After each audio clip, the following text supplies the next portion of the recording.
Hello and welcome back to the Sidescape Gaming Podcast, episode 57. I'm your host, Jake Burke, and joined, as always, by James St. Charles and Ted Libby. How are you doing, Ted? We're putting the nicknames in the past. My hair's a mess. Your hair is a mess. We're putting the nicknames in the past? Oh, okay. We are. Yep. It's a new foot forward. I was getting really relaxed on the nicknames and making them up at the last second. Yep. Not very. You couldn't even tell. I just want you to know that. Oh, thanks. You thought they were really well written. Oh, yeah. Definitely. Yeah. What was the last one? It was like spicy tuna or something. It was like, oh, geez. Yeah. Something bad. Yep. Anyways, James, how you doing? You ready for this? Yeah, let's do it. Great. Let's do it because this is the 57th episode of the Sidescape Gaming Podcast, where every Monday morning a new episode goes live on YouTube.com, SoundCloud, and Spotify. Once a week, we sit Discord over 500 miles to chat about what games we are playing and the video game industry. Today, we're talking about E3 and 3 of the E3 pre-showcases, I guess they were called, of Dying Light. E3 pre-3. 3 of the E3 P3 E3 showcases. Exactly. We're talking E3, but before E3. Yeah. In a week and a half, this is all in the past. E2. We're on E2 right now. We're on E2. It's exactly what we're doing. So, let's talk about video games. And I want to first talk about Sony. Because they do not participate in E3 anymore, as we kind of have seen. But they do a weird little showcase kind of around E3, even though it's not a part of E3. They've done that, I think, the last 2 or 3 years. So they kind of put out a blog post today. The head of PlayStation, Herman Holst, who used to be with Guerrilla Games, he was interviewed by a very high up person in Sony. I apologize that I don't know the name, but basically just Q&A, and it seemed pretty scripted about like how they were going to go about writing these updates. Usually when Sony interviews Sony, it's pretty scripted. Exactly. So, but the interesting things to take away from, I think there were kind of 4 kind of bigger things that we can unpack, and obviously one is very obvious. God of War 2 or Ragnarok has been delayed to 2022. So that was a very obvious thing. And James, you got a prediction right for the year. That was one of your predictions. You got it right. I'm coming back. There it is. Yeah, because you've already lost 2.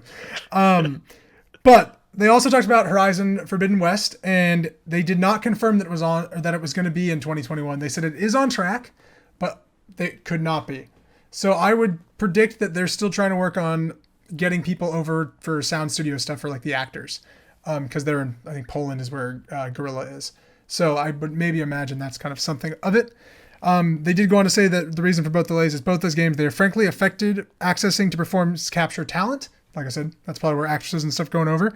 And both games are coming to PS4 and PS5. So God of War 2 is coming to PS4, basically. And they were very honest about it. They said when you have 111 million PS4s, you're not going to not sell them the biggest game. So well, when you can't sell PS5s. And that's another big thing. Can't even, when people are stuck with PS4s. Yeah. Yeah, I saw a great meme of someone putting in like the Gears of War Ragnarok disc into a PS4 base, and it's just like, Rah! Like the fan was like going insane. Do you still have your PS4 Pro, by the way, or did you sell it? I do. The Gears of War Ragnarok? God, did I say Gears of War Ragnarok? James, you're oh man, I got you.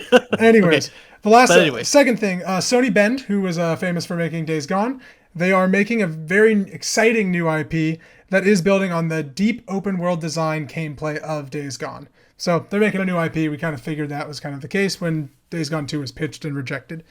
PlayStation. Yeah, people are pissed about that. Yeah, people are. Yeah, it's going to be a very small group. Yeah. I think it's a very vocal minority on Days Gone. I don't get it. Me neither. That game is nothing like, to be cultish about or like have a sequel. I never played it. I never played it. I'm excited to find out why people dig it. Are you going to play it on PC? That's kind of probably. Yeah, nice. If I get the chance to. Speaking of PlayStation on PC, that is a focus of PlayStation is get more games on PC, and they kind of used an example of was it Days Gone or Horizon launching on PC. Horizon was the first one. Yeah, and they made, but they did make an example of. He said that was about 2 years after when the IP was released on PlayStation, and that could be a good barometer for when they release certain exclusives on a PC. And then the last thing, so what you're saying is around the same time I can purchase a PS5. Exactly. I can purchase a PS5 game on store. PC. Yeah, on PC. Exactly. And Uncharted 4 was talked about coming to PC. Like that was a big rumor that sparked. People are talking about Uncharted 4. Yeah. Which is interesting. I imagine it's going to be all Uncharted's. What about Uncharted's 1 through 3? Well, I feel like they do the remastered collection. Yeah. On PC, yeah. I think that could probably be pretty easily put over, just like they've done Days Gone. So test the waters with 4. I mean, it's the same thing with the Yakuza. Like they didn't like have Yeah. one in Kiwami 1 and 2 right away on PC. They did like the latest one, like the 6 or 7. Yeah. So that was the interesting kind of Sony update. Nothing very surprising about it, but I think that's going to be their E3 coverage, to be honest. Yeah, that's a nice update. But was that after that? They had the investors call recently, right? And like so that there was probably some information there, and they're just like, all right, we'll just tell everyone about it, and maybe we won't do anything for E3, which it's looking more and more like that. Yeah. And they don't usually do an E3 thing, but like because I mean they do some. Yeah. Like, they have some state of play thing. I'm taking a look at the show notes here. And it's funny to me. None of this screams we make consoles based on generations or whatever that quote was. They had that quote when the PS5 was coming out where they said like we want generational gaps. We want the PS5 to be its own separate thing. And this is all just it's coming to PC and it's also going to be on the PS4. Oh my god, I'm so sorry. Yeah, I think that God of War Ragnarok will be the last PS4 game you see. I think that's going to be that's like the swan song. Like you think it'll stop as soon as they can? Yeah, I think so. I think they're kind of going to put that big game on and then let it off into the night. But who knows? Is that all they have announced? Is Gears of War 2 Ragnarok? God of War 2 Ragnarok. Yeah. Gears of War 2 Ragnarok, and then Horizon 2. Yeah, and we know that there is a second Spider-Man game being made, but they haven't like officially announced it. But they've said they've been very blatant that it is being made. And then Ratchet comes out in like a month. From Insomniac. But that's like really everything we know. Yeah. Okay, that's it. Yep. No idea what Naughty Dog's working on something. They're cooking up Jake's favorite game. It's in the lab right there. They're figuring it out. Being naughty. Being naughty, being dogs. Okay, boys. Enough about Sony. I want to talk about E3. But first, I want to talk about pre-E3. Pre-3. Let's talk about Pre-3 because 3 games were given full presentations. One, James has been talking about since feels like the podcast began. Dying Light 2. You got to see it. I want to start with Dying Light 2. James. Yeah. How do we feel about Dying Light 2? Staying human? I mean, I feel like this game was forever. We heard so many rumors like it's dead. I think they had the director leave at one point, and then people leaked the game direction had like no idea what was going on because by the end of it, like there was just no story. Well, because the big promise of the first trailer it was in an E3 presentation was that every little interaction that you have changes the world, and not just like Mass Effect where it's like you go from one person to here. Like buildings would collapse and then you couldn't do any missions in those buildings and stuff like that. So that was a big promise. I think the scale was heavily reduced looking at their presentation, which was interesting. Yeah, 7 minutes. They definitely showed a lot. I want to talk about it. Okay, but basically, I think in the other game, you kind of just went where you wanted to, and this game, it's heavily implied that the safe area is up above. So basically, like in the skyscrapers, like if you are up above, you are safe. Yeah, James, for somebody who hasn't really touched Dying Light, and this is his first time seeing Dying Light 2 gameplay. Not me, I'm just wondering for those people out there who have no idea what Dying Light is. Yes. What's Dying Light? Dying Light is a zombie parkour survival game. You take Mirror's Edge and you put your average zombie horror survival game, and that's the game. Yeah. And it's amazing because that works really well. Okay. Is it a shooter? Is it a melee? It can be whatever combat you want. It is first person. Mainly first person melee. Yeah, it's first person. But you can shoot. Because they were really emphasizing melee combat in the presentation. That's mainly what I wanted to talk about that actually. That was the part that stood out to me the most. So, someone that played, I think, I don't know, half of Dying Light 1, and then I kind of was like, all right. I really liked the gameplay. The parkour was surprisingly fun, worked very well, very competent. But I wanted to talk about, they made a point in the presentation to say our very heavily improved melee combat. Yeah. They were very adamant about melee combat. And I was like, that's kind of exciting that they kind of knew that was one thing that didn't quite click the first time. In my opinion, it was a little loose kind of melee combat. You just feel like you're like this, And so it wasn't fluid, I'd say. It felt like Skyrim. They emphasized the word meaty a lot. Yeah. Yeah, they really drove home this thing about staying human, so it makes me think that you can maybe do some type of zombie. That's what I got a little bit too. Little I don't know, some drug or something that like makes you into more of a zombie. It's interesting. And then there's different factions that you can join. That's to me reminds me a little bit like Fallout kind of status. I was going to say yeah. it reminded me a lot of Stalker.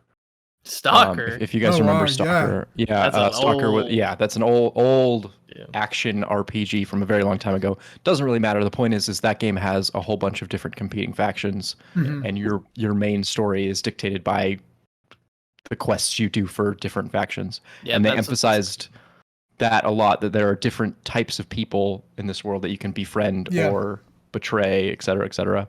Yeah. Yeah. It seems It also seems like at night it's still really scary to go out, which that was a great thing about the first game. That was the one thing about Dying Light 1 that I thought was really cool, is that the daytime, the zombies are passive-ish, and you can kind of go around and do the world and stuff like that. But then when the sun goes down, you need to be scared. Yeah, nighttime you're like running to every safe house you see because there's like these certain zombies that are just almost like impervious and they'll just come after you. Yeah. It's really hard to fight them. This trailer showcased the use of UV light in a safe house, and then also you get like a little UV thought that was flashlight. super cool. I thought that was very cool. They're showcasing the collector's edition right away. Want you to pre-order? It's like, hey, you get a UV light. I was like, okay, yeah, no, but I liked your character had it. Yeah.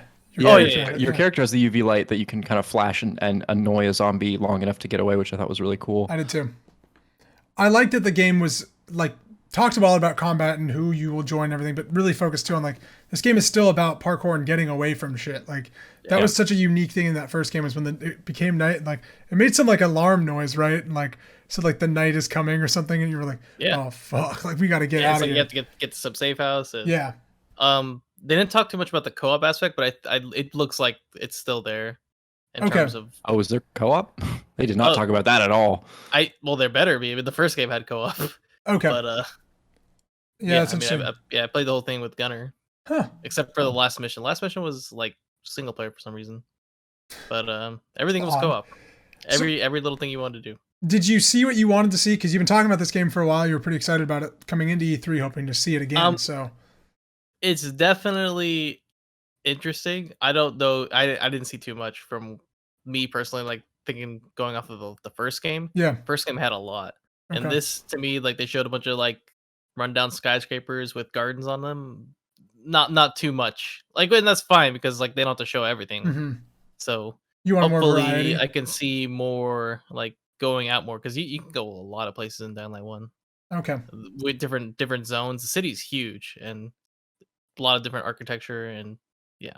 I wonder if that like changing of the environment and like what you can do to it really is gonna like that will be the big. I don't want it to be where it's like if you even like touch the ground, you're gonna be swarmed or something like that. Yeah, it'll be interesting. Well, I'm interested, but it hasn't sold me yet. Especially like when I think about like what happened, like why it took this long to come out. Yeah.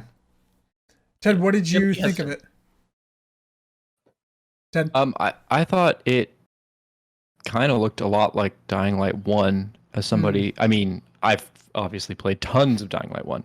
Yes. But it kind of looked the same to me. I was really curious by both melee combat and the faction stuff. Those were the only things that struck me as different from the second, because they talked about nighttime, daytime, and that was kind of from the first one, which is cool. And the parkouring stuff is also really neat. I would love to see that melee combat system shine, whatever that ends up being. Yeah. And then I really hope that the faction system does what they want it to do, because faction systems so often just turn into this really dumb grind of like, just do the things that they sell you to do because you need the better loot or because you need the story cred. Yeah. But if they can make that dynamic and interesting, I think of using systems like the Nemesis system from Lord of the Rings, or Shadow of Mordor or whatever, cool stuff like that. If this kind of faction stuff in an open world can interplay with each other, that'd be very cool. As opposed to like, these are the red people and they're communists, and these are the blue people and they're capitalists. Well, they didn't mention anything about like the loot or the weapon systems or any, like they showed some stuff, but not like the crafting tree or stuff like that. Was the first one, did you have like gear and stuff that you would put on? Yeah. You had gear, you had stuff you can craft. I don't remember that. They did mention a skill tree that could change your your play style based on Yeah. abilities you unlock, but they didn't go into it. Yeah. I don't know. So that to me was like, we'll see, but that's different. Yeah. But yeah, you could craft. There's a big crafting system, so it was nice. I was piqued. My interest was piqued, but it kind of reminded me of Biomutant that just came out recently. Not the game that but here's how it reminded me of it in like metaphor of like I was kind of intrigued by Biomutant. Like the first time I saw it, I was like, oh, this could be really cool. And then like the more you heard about it, the less excited you became. And then the review came out and I was like, okay, I'm not gonna play this. And so like that's how I feel like I'm gonna be with Dying Light. And if it's like a really great game that everyone's like, you gotta play Dying Light 2, man. It's changing things. Like, okay, I'll try it out, but it's not gonna.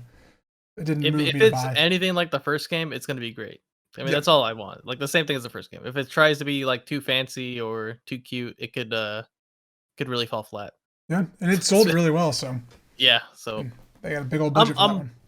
it's coming out what, December 7th. Yeah, December 7th, 2021. Right at like at the end of the year. Yeah.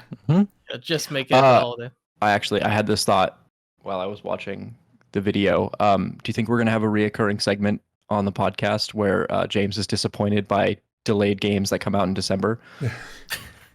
Yes. Because we are right on track for a 2 for 2.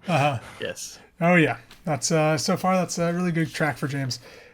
Okay, let's move on to where do you want to go, Ted? I want you to pick. You want to talk about Far Cry 6 or Horizon Forbidden West? Well, let's talk about Horizon Forbidden West. Perfect. Horizon, Horizon sequel to Horizon. Yep. Zero Dawn. Yeah, that was great. Horizon 06. No, Zero Dawn. Yeah. So yeah, it's a third-person action. SEAL Team West. No, okay. SEAL Team West. Yeah. Third-person action game. It's by Guerrilla. It's a Sony exclusive, and they showed off 13, 14 minutes of gameplay. A very classical vertical slice. Boy, Yes. howdy. That was just a cutscene followed by a mobility clip, and then combat, and then you're done. Yes, But and it combat was against so a big damn monster. Yeah, it was very. That's how the first game trailer was. Though. Yeah, Like literally exactly. when you first saw like that. So like, I think I don't know, it was you and I or Jake and I. We were talking about how like the vertical slice of that trailer is fine because we know they can deliver. Yeah. Versus like us being hesitant at vertical slice of Cyberpunk, we were hesitant on whether they could deliver. They did deliver. But we know they're working with the same. It's the same engine, right? Yeah, it's the same engine as the Decima. Look, we know what they could do with it, and it looked great in the trailer. So it looked there's very no smoke and mirrors. samey. And I actually, That's fine. I have not played Horizon Zero Dawn very much. I watched Jake play it a whole bunch, but I really want to I do want to check it out. I got it for free on The PS Plus collection. or Days of Play, Lockdown Edition or whatever it was. And I kind of want to pick it up on PC and see it looking really good. But anyway, the point is, it looked like more of that. Jake, I had a question for you when I was watching this video. The robo animals from the first game, they were not rideable. Is that correct? Only certain ones were rideable, and you rode them, but nobody else rode them. But that was like the watchtower bits, right? That No. There was like a mount you could get. Okay, there was two different mounts. Yeah. Because that's what stood out to me in this trailer is that, God, the enemies were just called rebels, which I really hope is just filler. I hope so too. I saw that. That was very dumb. But they were like I don't know. They reminded me of trolls from World of Warcraft. They had a lot of voodoo influences, very like feathery and masks and stuff. I thought the direction was neat, and they were riding supposedly domesticated robo animals, ranimals. And they rode what are they called? A giant robot elephant, just like Lord of the Rings. Yeah. And she had a moment, and it was like a Legolas moment. I was like, this is cool. They now can ride the animals, and that's a new thing in the game. Yeah. There was no bad guys on animals.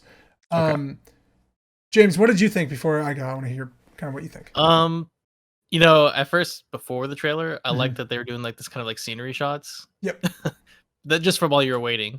It really it showcasing like the landscape.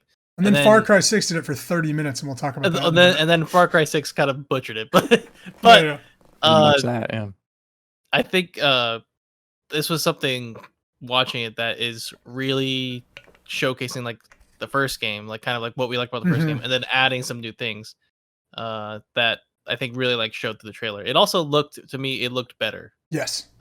Definitely shows that they've improved. Well, I mean, you work with the same engine. Sometimes it's hard. Like you watch the RE engine, and it's like, holy shit, how'd they get so much better than Village Yeah. from 7 or something?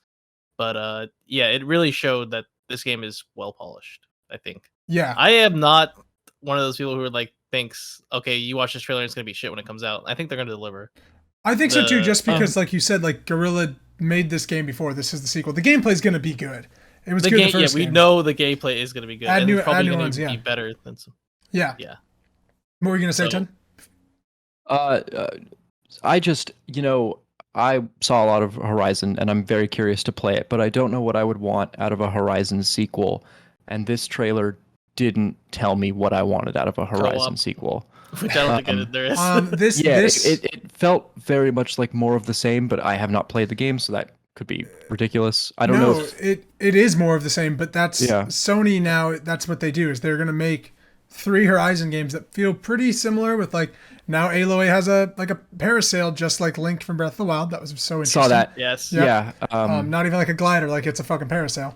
They were putting some influences on their sleeve. See you in court, Sony. Yeah, Nintendo's taking it down. Yeah, what was that? So in this world, there is super technology, but it's gone. We live in the post-apocalypse. That's why there's robot animals that like Nier. do animal things, but they're robots. Yep. And there is secret technology that is, in this case, a glider type thing that you can sail down. Was that what that was? Yeah, probably. Yeah, it's probably a new piece of tech. Probably she got it like from an animal thing, and now she uses it. Okay. Maybe she got it from like a hot air. There's like the hot air balloon Pokemon. Maybe she got it from the hot air balloon dinosaur. And there's the ice cream Pokemon. And there's the ice cream Pokemon. There's the ice cream dinosaur now. You gotta watch out for Vanillite. Never forget Vanillite. That's when Pokemon lost everything. Horizon Forbidden West did, I think, exactly what it needed to do for everyone that bought Horizon. It was just like, it's gonna be more of it. It's gonna look a lot nicer. It's gonna sell well. You're gonna swim underwater. That's like the big new thing, and that's it looks very pretty. Wow. Was that new? Okay. Yeah, you couldn't swim. You couldn't swim at all in the first one. I think what's exciting about Horizon is that it's in a whole new area. The first game was, I guess, a spoiler where it was, so never mind. But it's cool to see that now they're in a new city on the planet. Yeah, they're in San Francisco. They're in San Francisco, and so that's interesting. I'm wondering if we get different cities or how that's going to work. If there's multiple maps, there was 2 maps for Horizon when you got the DLC, so maybe they'll have 2 maps for this game. I don't know. But it looks really good. The gameplay looks so similar, but then there was some interesting stuff. The breakable terrain with the elephant. I'm kind of curious if that's just that section or if there is more breakable terrain throughout the game. I think that would be kind of cool to see them chew up the scenery a little bit, these crazy monsters. That would add something to it. And to be honest, I'm kind of fascinated with how the DualSense is going to feel with the bow and everything. Like that's going to be a big interesting. I didn't think about that. That might be a stronger point than I was thinking. Yeah, so I'm thinking they also, some control stuff. Yeah, in the first Horizon, I thought they did a really cool thing with kind of the targeting in that game. The bigger monsters, robot animals, whatever. Yeah. You could target different parts of their body, like the underbelly, and it would show up very distinctly. And I noticed you could do that now with people. Was that in the first game? Was that a standard thing? Or I don't think that was in the first game. To be honest, it could have been, and I don't remember. But I noticed that with people too, like her taking down one guy in the leg and another stuff. Yeah, I thought was cool. I thought that was cool. I thought it was cool then. I thought it was cool now. But like I said, as someone who has Horizon Zero Dawn on their to play list, I'd rather play that than this at the moment.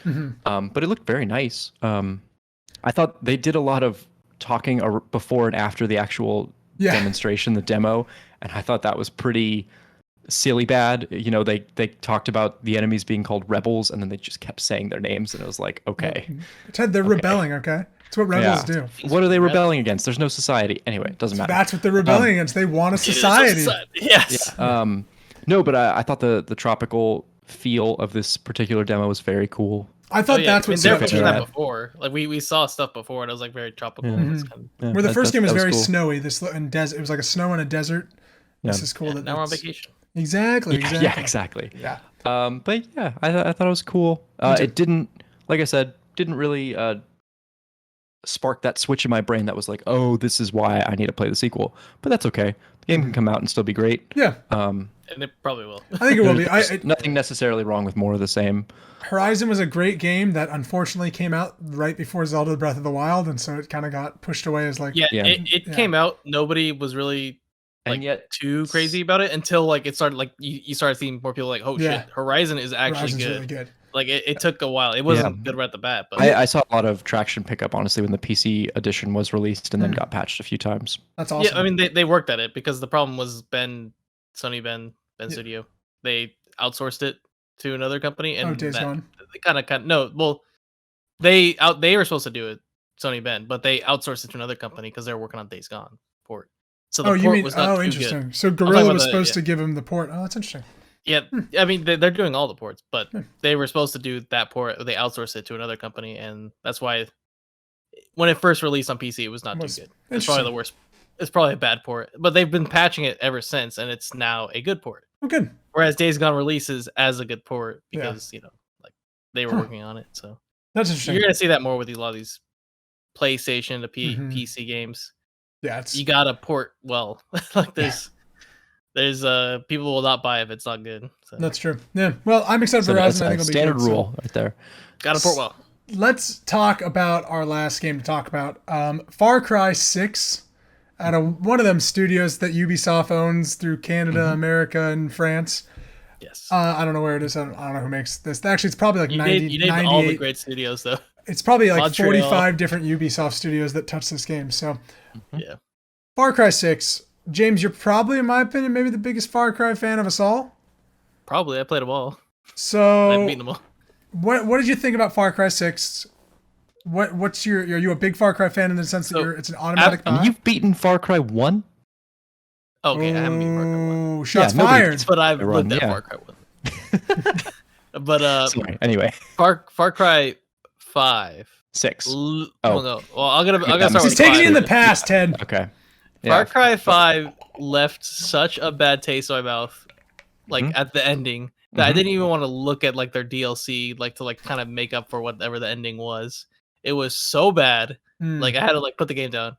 It was just like after that, I was like, all right, I'm never playing this game ever again. It is well, and an awful. To be fair, Far Cry 5. I was thinking about this watching this trailer. Far Cry 5 got a little bit unlucky because they made a Far Cry themed in America and put a bunch of dumb American slapstick jokes in there, and then released a trailer in a socio-political climate where people were ready to see America satired in a very serious way. So when you talk about a cult in the Midwest of America, people went nuts because they were like, yeah, that guy, they're kind of running things right now, and it's a little weird. What was it, 2018? 2017? 2017, I think. Yeah, times are a little weird back then in America, and people wanted something deep and impactful about an American critique, and instead we got a whole bunch of redneck jokes and a bear in a circus costume. Well, that's this game's whole thing too. Is it's set in like a Cuba-like country, like it's its own country that's not real, but that they've really been like, and it's not political, and they're like that's like Far Cry's stance on everything. Yeah, look at it. It's so highly political. This is gonna be like on the cusp. They're literally showing like the Cuban vehicles that are like literally the staple of Cuba, like this is what's around. The cars of the 50s. The cars of the 50s that are still good. Yeah. And then they go through the trailer and you see these like makeshift weapons that they're using, and I don't. For me, that turned me off a little bit. Hold on, can we talk about that? So can we go back? Can we go back first? Let's talk. Yeah, this takes place in a Cuba, not Cuba. It is a Latin American, Central American country in which you are some kind of no, that's not right. It's a Caribbean country. Yeah, it's Caribbean. Okay. Not a Central American. Excuse me. Thank you. No, that was good. That was good. Yep. Yeah. In a Caribbean-esque country. Do you know what it's called? No, I don't. I don't remember either. Yeah, it's made up. Yeah, they didn't say the name of the place in the trailer that I watched. They did say the name of the place. I'm sure, like 9 times. And they called it. I think it's Udons, like it's something like that. Okay, but it's some kind of Tropico government, and you're a guerrilla fighter fighting the Tropico-esque, I'm assuming fascist, communist, whatever government. Basically, yeah. Surprisingly, he has 300,000 troops, which to me is like, okay, you're fighting this. Yeah. Wow. You can pick your gender in this game, which I don't think you could do in 5, right? 5, you were locked in as a dude, right? Are you? I don't. You don't remember? Well, in this game, you can pick your gender, which I thought was pretty cool. That is cool. I don't think you were. You don't think you were locked in? I have to confirm that. Okay. But, I know in 4 and 3 you were. So I thought that was kind of cool. But yeah, it is a game set in a Caribbean country with a dictator-ish guy ruling the country. Who's the dictator-ish guy? And it's they always get big names. It's Giancarlo Esposito from Breaking Bad, and who's a fantastic actor. He plays great bad guys, and he'll do it till he dies because that's his all he voice does. was also surprisingly like not his usual voice, which is kind of nice. Like it was definitely different, very like deep and it was a little different than him and as Gus. Yeah, or even like as the in God, I remember Star Wars. He was a Star Wars villain. He's in Star Wars. Well, yeah, Star Wars. I guess none of those like type of villains. Like he's very great at being sinister though. So, but the game was I thought that the rollout of the whole introduction was just so weird of the video of how it went kind of through the plot to get to the mentor guy, and then he gave you the 5 rules of guerrilla warfare survival.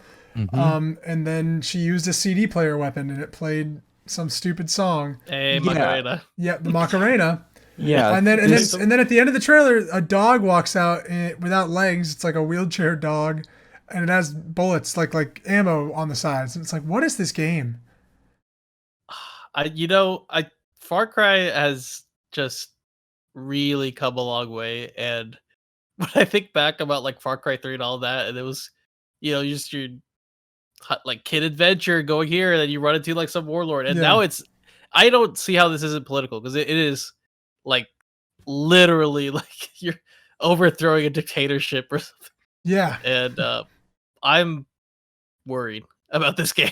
What makes you worried?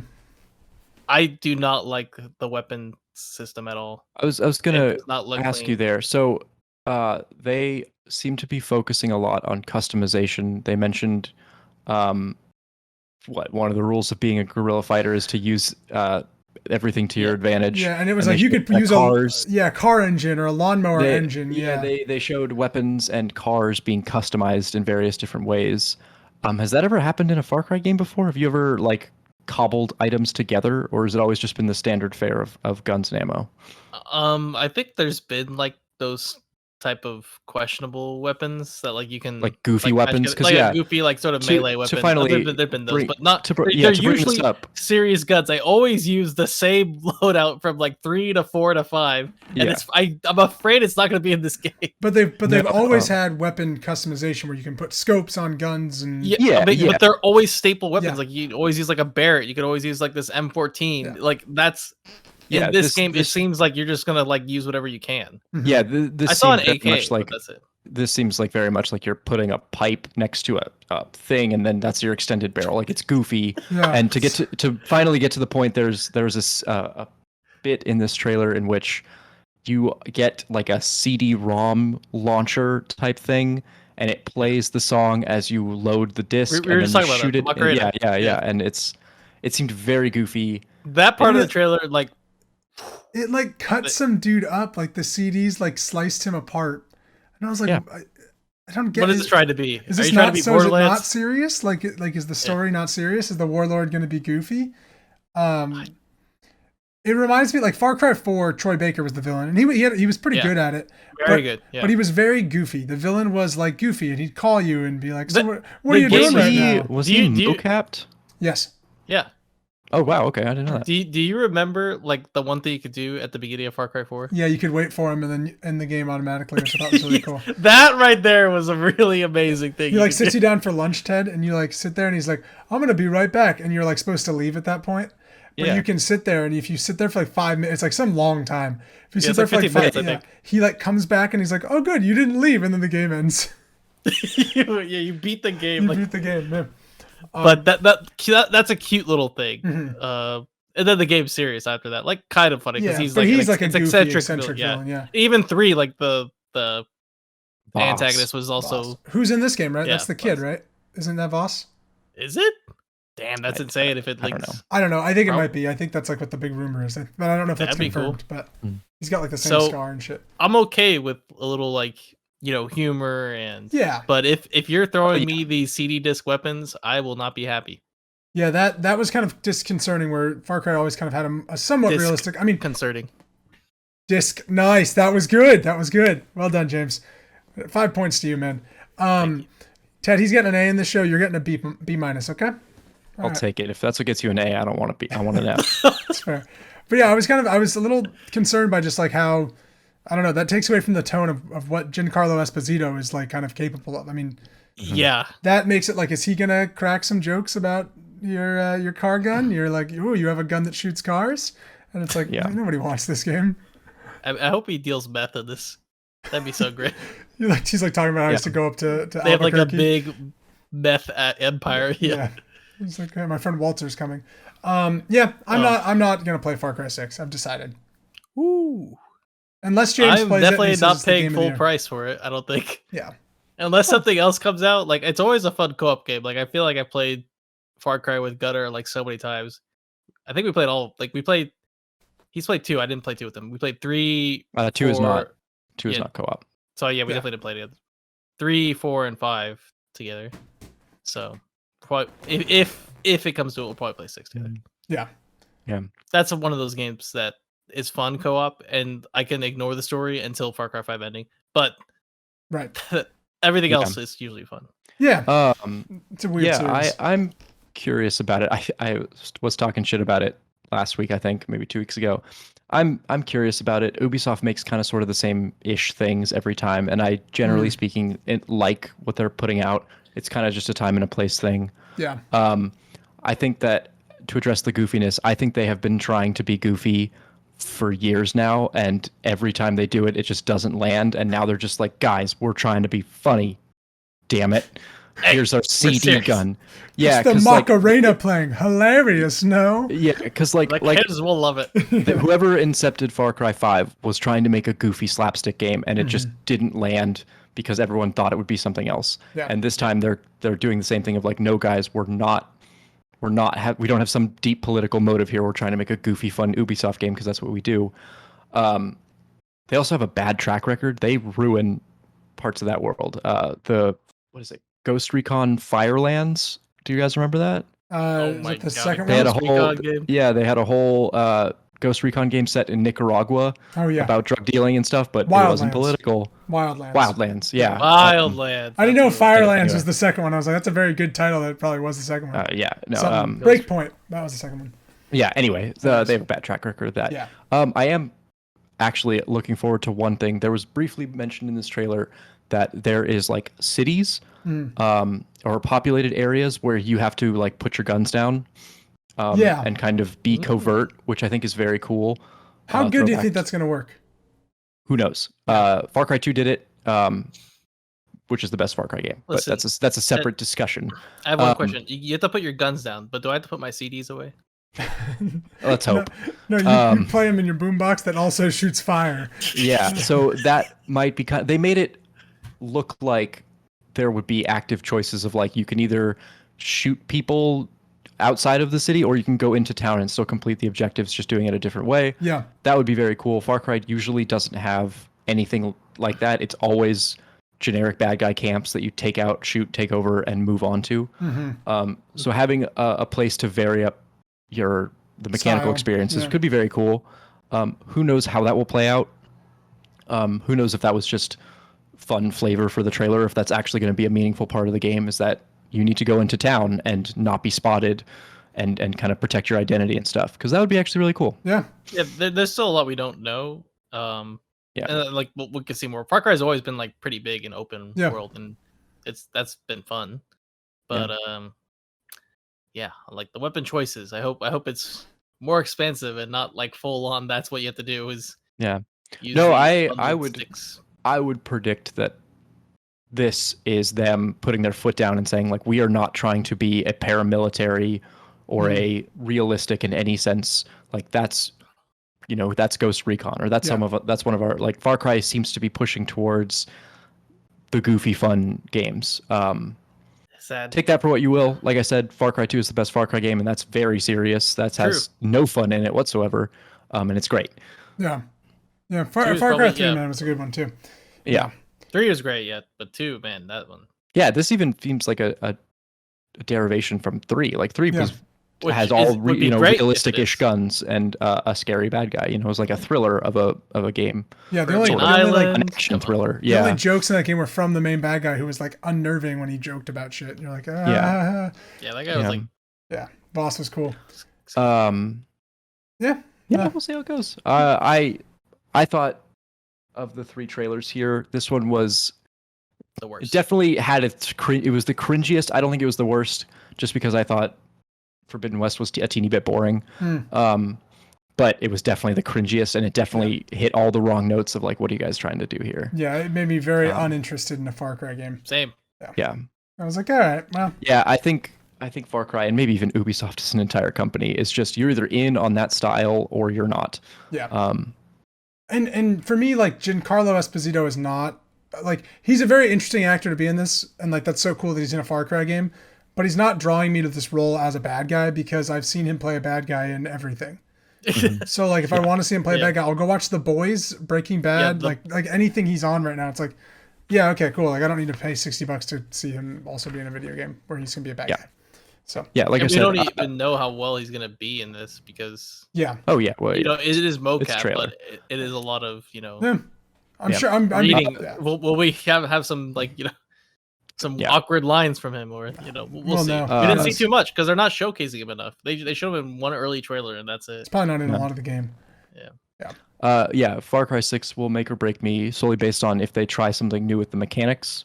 Yeah. So I could be could be inspired. Boombox weapons is not one of them. Yeah. Teddy wants to play the Macarena. All right, boys. We went through that pre-show pre-3. That's what we're calling pre-3 shows. Talking about them. The only thing I think is kind of interesting for what this means for E3, and we'll kind of talk about schedule another time, is just what this means for Ubisoft's conference and what they have to talk about that isn't Far Cry, because it's kind of surprising. Steep 2. We're waiting for it. Steep Mountain Hype. That's what we're ready for. Steeper. Be a great name. Mountain Hype. Steeper. Steep Mountain Hype. Steep Mountain Hype. Steep Story of the Mountain. And when you open the disc case, the guy goes, "Whoa!" Just like that. Like he's like. Steep is on Game Pass console, by the way, so I yeah, can now finally play it. Ted, when we drop into the mountain, the hype is real. Ted, instead of dropping in the war zone, we're dropping down the slopes. We're dropping the slopes, okay? Drop me in. I'm in. Meet me on the slopes with your board, bro. Yeah, I think these were all good games to get out ahead of E3. Yeah. None of these really sparked in me that like, holy shit, come November, I need to be ready. I need to pre-order right now. That being said, I don't know if we mentioned this. Far Cry 6 and Dying Light 2 are coming out this year. Yeah. I don't remember. When was Far Cry 6? October? I don't remember Far Cry 6 either. I think it was October. Yeah. Horizon Forbidden West is not. Horizon Forbidden West is not even 2021. There's no date. They've said they're aiming for holiday. That was the beginning of the show, Ted. Thank you for listening. Mm-hmm. Yeah, got you. Oh no, October 7th. So 2 months before. 2 months, yeah. Dying Light. So that's a good time. That's a good time for it to come out. That is a great time. Right before Call of Duty. Let's hope they meet it. Yeah. They will. They've already delayed this game. It was supposed to come out in February. It's already been delayed. Mm-hmm. So. Okay. We'll see. I'm sure they will at this point. The Ubisoft train moves on. Yes. Ladies and gentlemen, thank you so much for watching episode 57 of the Sidescape Gaming Podcast. We will be back next Monday to talk about something else, because we'll probably not have our E3 coverage done yet, but we'll talk about something. So thank you so much. They should make Far Cry 2 2. You know? Yep. There it is. See you guys. Yeah. That would be a great game. Oh.